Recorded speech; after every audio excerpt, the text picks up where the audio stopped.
Hello বন্ধুরা, তোমাদের যেমন বলেছিলাম এর আগের ভিডিওতে যে West Bengal board of primary education 13,421টি পদের রিক্রুটমেন্টের কথা ভাবছে, সেটা নোটিশ কিন্তু আজকে প্রকাশ করে দিয়েছে।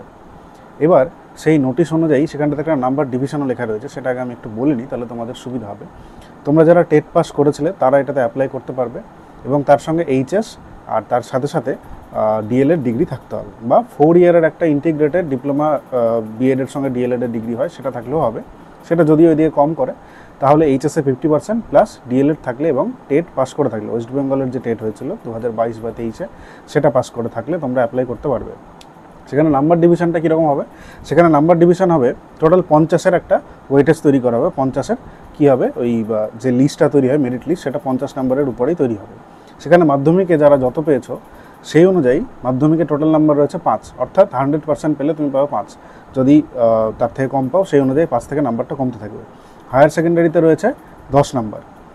Training as specified by NCT, অর্থাৎ ডিএলএডের কথা বলা হচ্ছে, বা ওই যে 4 ইয়ারের ডিগ্রিটা বললাম, সেটার উপরে রয়েছে 15 নাম্বার।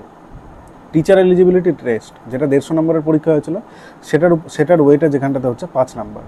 এক্সট্রা কারিকুলার অ্যাক্টিভিটিস, মানে কেউ ওই যে ইয়েগুলো হয় গানে বা আবৃত্তিতে, এগুলোতে যারা ডিস্ট্রিক্ট ন্যাশনাল লেভেলে ইয়ে পেয়েছে, বা যারা ওই যে হয় না এনসিসি করেছে, তাদের জন্য 1 নাম্বার প্রত্যেকটায় থাকে। এটাতে হচ্ছে টোটাল 5 নাম্বার। এক্সট্রা কারিকুলার অ্যাক্টিভিটিসে টোটাল 5 নাম্বার। ভাইভা বা ইন্টারভিউয়ে রয়েছে 5 নাম্বার এবং অ্যাপটিটিউড টেস্টে রয়েছে 5 নাম্বার। তাহলে অ্যাপটিটিউড প্লাস ভাইভা মিলে হচ্ছে 10 নাম্বার। এক্সট্রা কারিকুলার অ্যাক্টিভিটিসে রয়েছে 5 নাম্বার, তার সঙ্গে টেট 5 নাম্বার। তাহলে ওই টেট আর এক্সট্রা কারিকুলার অ্যাক্টিভিটি ওখানে 10, আর এদিকে হয়ে গেল ভাইভা আর তোমার অ্যাপটিটিউড টেস্ট, এটা মিলিয়ে 10 10 10 20 হয়ে গেল।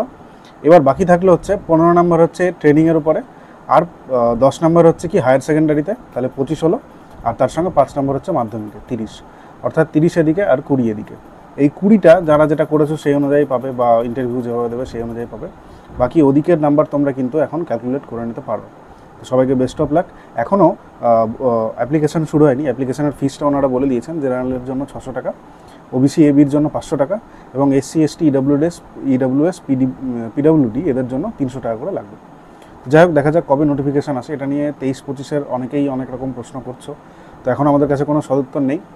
খুব ভালো হয় তোমরা প্রাইমারি বোর্ডে সঙ্গে কথা বলতে পারো বা ডেপুটেশন দিতে পারো, কারণ এবার আমরা দেখলাম যে 2023 টেটে যিনি ফার্স্ট হয়েছেন তিনিও 23-25 সেশনেরই একজন ছাত্রী, এবং তিনি 2022 টেটেও ফার্স্ট হয়েছিলেন।